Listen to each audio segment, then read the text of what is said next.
You are looking at Julian's pronunciation guide, where we look at how to pronounce better some of the most mispronounced words in the world, like this other curious word. But how do you say what you're looking for today?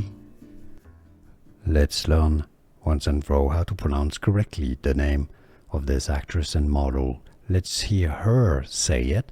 If you want to learn more French names, the name of her parents, for example, stay tuned, I've got more videos for you. Let's hear her say it. Hi, I'm Deva Cassel and I'm on the cover of Tatler Asia.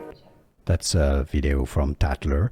And she says, I'm Deva Cassel. In French, it'd be said Deva Cassel. Deva Cassel in Italian. She's French-Italian. Deva Cassel. Similarly, therefore in English, Deva Cassel. That's pretty straightforward. Deva Cassel. And now you know. Here are more videos on how to pronounce more confusing words and names too many mispronounced. Like this video if you found it useful. I appreciate your support. I'll see you soon and thanks for watching.